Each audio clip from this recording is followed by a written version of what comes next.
Welcome to this video. Unlike many other SaaS applications, Oracle NetSuite doesn't offer out-of-the-box configurations for building webhook trigger integrations.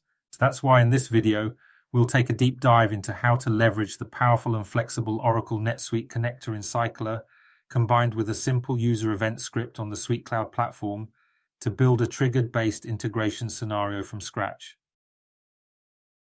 In this integration walkthrough, we'll show you how to set up a workflow that's triggered by an action in Oracle NetSuite. Specifically, when a new customer is created in NetSuite, it will automatically trigger the integration flow and sync the customer data directly to Salesforce.com.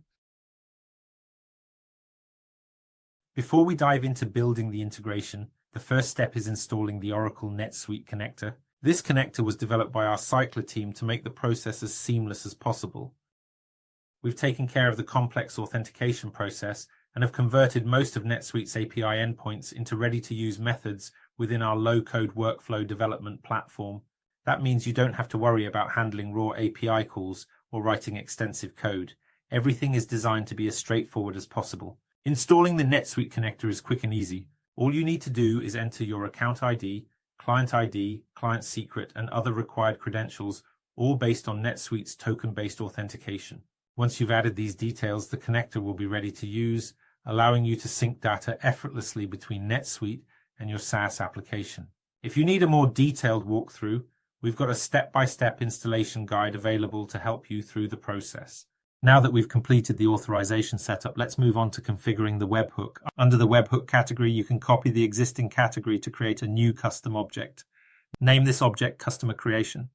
This step highlights one of the most flexible features of the connector settings. It allows you to define your own webhook triggers based on specific business records in Oracle NetSuite and choose exactly which fields to pass through. Next, using the sample template for a user event script, you'll need to modify the getPayload function. This is where you define which fields will be sent through the webhook trigger.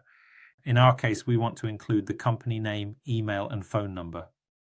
To identify the correct field IDs, simply click on Field Help within the customer interface in NetSuite. For example, the field ID for company name is company name. Next, we'll move on to some simple configuration within the Oracle NetSuite platform. We'll start by uploading the edited user event script and then creating the associated script record. Once that's done, we'll add a new parameter to the script to store the target URL. To do this, click to add a new parameter, then set the label to webhook URL, the ID to _webhook URL, and choose hyperlink as the type.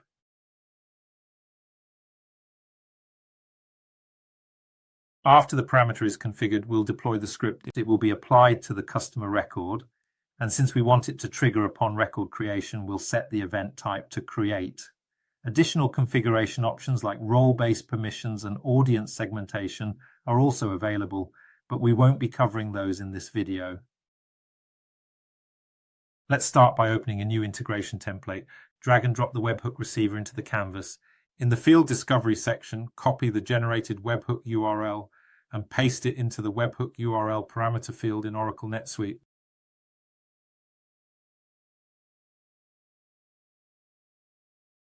That's it. Your initial setup is now complete.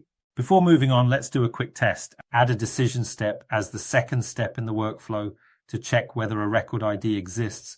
Click the Run button to activate the workflow. Now head over to Oracle NetSuite and create a new customer record. Switch back to the integration workflow and check the data captured in the first step. If everything is set up correctly, you'll see the customer data successfully received by the webhook listener. Next, let's configure the Oracle NetSuite connector to handle field mapping. Copy the raw JSON from the step data, go to the connector setup page, open Generate Fields, and paste the JSON there. This will auto-generate the fields needed for mapping. Now, return to the canvas and add the Salesforce Create Account method from the Salesforce application connector. Complete the data mapping using the form-based interface. Map account name to company name and phone number to phone number. Simple and straightforward.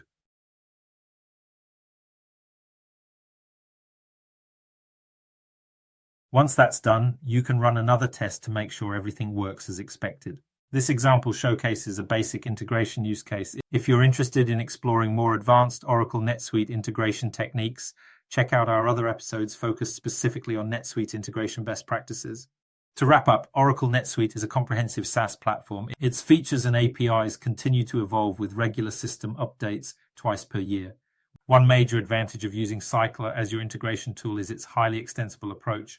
The connector can be fully customized based on your needs. You can easily extend it with custom fields, webhooks, and custom objects, or even submit a ticket to our connector team to implement a specific method for your use case. Both options are designed to fully support and accelerate your integration journey. If you have any questions or would like to request a system trial, feel free to reach out. Thank you for watching.